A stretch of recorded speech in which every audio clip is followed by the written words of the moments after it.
So now we're going to proceed to solve more general trigonometric equations. Remember, the goal is to get a single trig function equal to numbers. And once we get that, we proceed as we did last video. But we're going to need verifitrix and trigonometric identities to get that. So let's start with this example. I want to solve this equation in radians. Okay. Now, I already have a number over here, that's lovely, but I have more than one trig function over here, and that's problematic. So the first thing is, can I get a single trigonometric function on the left?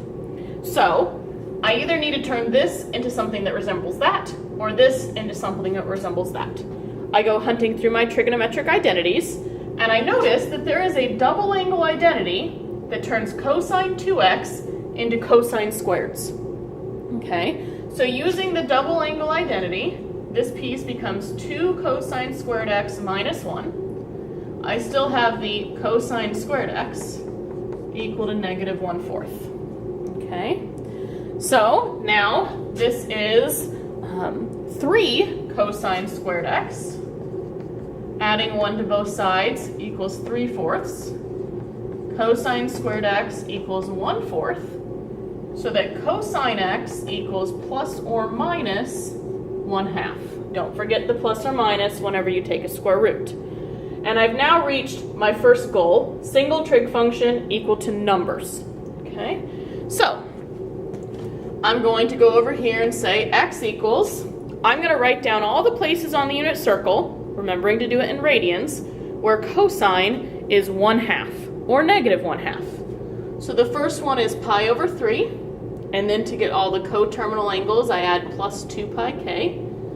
The next one is 2 pi over 3 plus 2 pi k, then 4 pi over 3 plus 2 pi k, and 5 pi over 3 plus 2 pi k.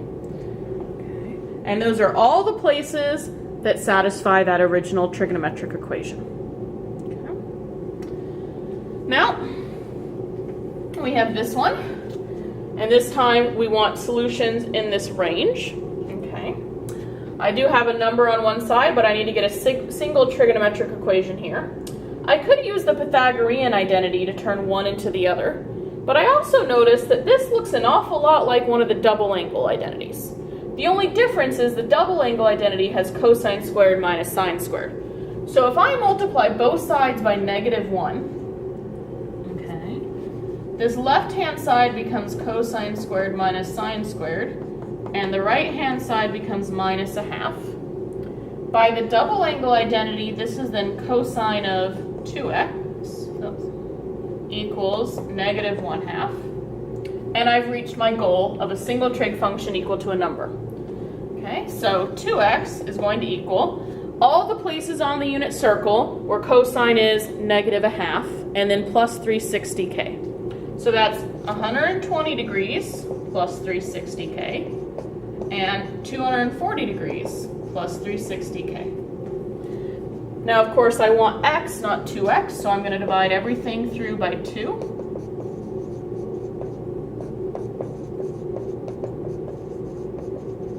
Okay. Now, I want only those answers between 0 and 360. Okay.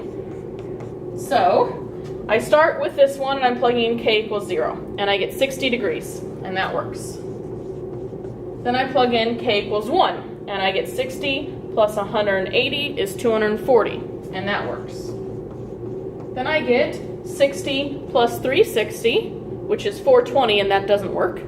I also should go backwards to make sure those don't work. If I plug in negative 1, I get 60 minus 180, which is minus 120, and that doesn't work. So now I'm going to do the same thing here. I plug in k equals 0, I get 120, that works. I plug in k equals 1, and I get 300, that works.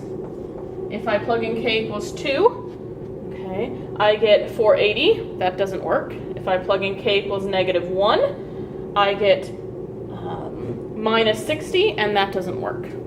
So I get my 4 answers. Now this one illustrates the warning number 32 from last time.